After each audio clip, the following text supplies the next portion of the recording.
आज हम लोग क्लास 12 का एक इम्पॉर्टेंट टॉपिक देखने वाले हैं जिसका नाम है विलीयता। ठीक है, तो सबसे पहले हम लोग देखेंगे ठोस का द्रव में विलीयता, यानी कौन कौन सा ठोस द्रव घुल सकता है, वो कैसे घुल सकता है, उसका क्या क्या फैक्टर है, तो ये सब कुछ हम लोग चर्चा करने वाले हैं। तो सबसे पहले हम लोग यहाँ पे जानेंगे कि विलीयता क्या होता है। ठीक है, सॉल्युबिलिटी किसको बोलेंगे। तो मान लीजिए कि आप शरबत बना रहे हैं और एक गिलास पानी में, ठीक है, एक गिलास पानी में क्या करेंगे, हम लोग 2 चम्मच चीनी डालेंगे। ठीक है, तो एक गिलास पानी में पानी हो गया द्रव, तो यहाँ पे हम लोग द्रव में ठोस की विलीयता पढ़ रहे हैं, तो पानी हो गया क्या, द्रव, और इसमें हम लोग मिला रहे हैं चीनी जो कि हो गया ठोस। ठीक है, तो यहाँ पे जब हम लोग एक गिलास पानी में 2 चम्मच चीनी डालेंगे, कितना, 2 चम्मच चीनी डालेंगे, तो ये क्या होगा, आराम से घुल जाएगा। घुलाने के बाद ये आराम से क्या हो जाएगा, घुल जाएगा। ठीक है, अगर हम लोग यही शरबत बनाए, एक गिलास पानी में हम लोग ले ले 2 गिलास चीनी, ठीक है, एक गिलास पानी में क्या ले ले, 2 गिलास चीनी, तो क्या वो घुलेगा इस पानी में।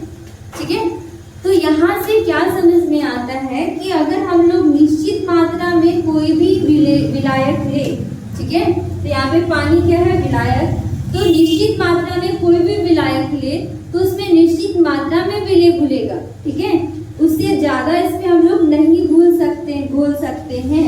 जैसे हम लोग एक गिलास चीनी में, एक गिलास पानी में 2 गिलास चीनी नहीं घोल सकते हैं, उसमें निश्चित मात्रा में ही चीनी घुलेगा। ठीक है, और अगर हम लोग घोलना चाहेंगे तो वो क्या होगा, वो घुलेगा नहीं, बल्कि वो क्रिस्टल उसका दिखेगा ही चीनी का।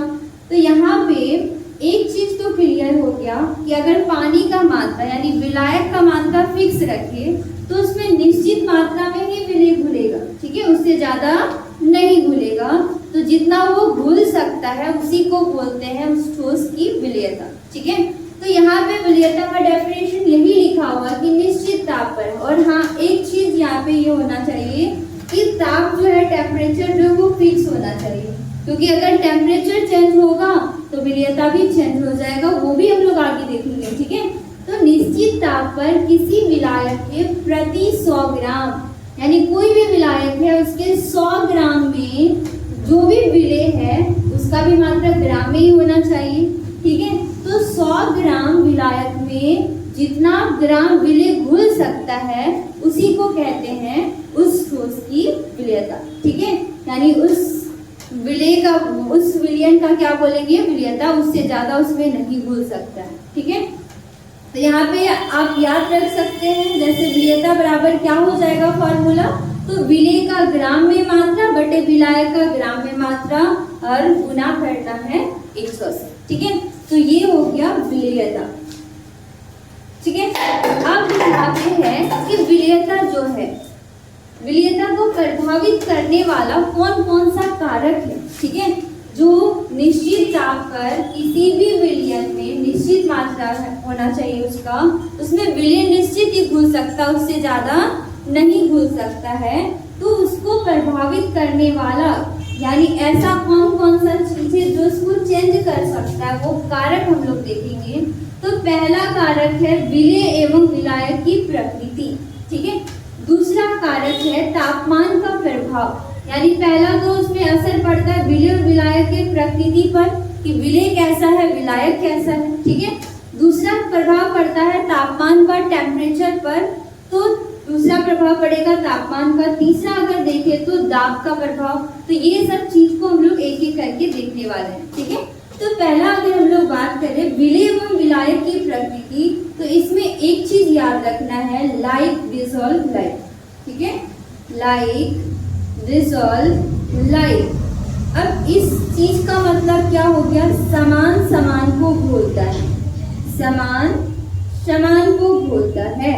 इस चीज को अगर आप याद रखेंगे तो ये चीज क्लियर हो जाएगा। यानी कि यहाँ पे विलय और विलायक का 2 तरह का प्रकृति होता है, एक होता है ध्रुवीय, दूसरा होता है अध्रुवीय, पोलर और नॉन पोलर हो जाता है। ठीक है, तो जो विलय है उसका प्रकृति अगर ध्रुवीय है और विलायक का भी प्रकृति ध्रुवीय है, तब जाकर के दोनों एक दूसरे दूसरे से क्या हो जाएगा, घुलेगा। ठीक है, फॉर एग्जाम्पल अगर हम लोग देखें तो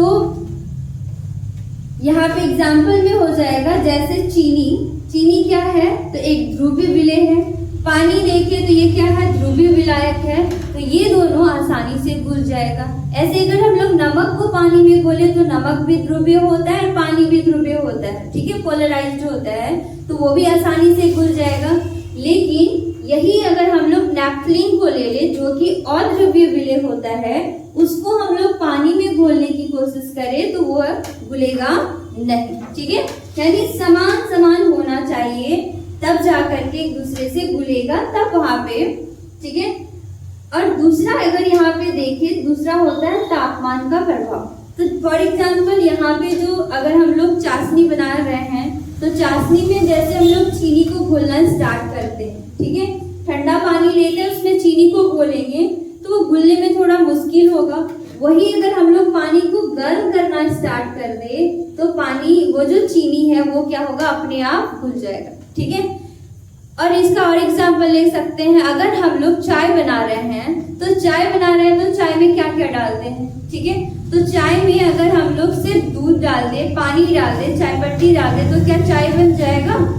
तो यहाँ पे उसको गर्म भी तो करना पड़ेगा, तब जा करके वो अपना कलर छोड़ेगा या फिर चीनी घुलेगा उसमें। ठीक है, तो यहाँ पे क्या हो रहा है कि हम लोग उसको हीट कर रहे हैं, मतलब उष्मा दे रहे हैं।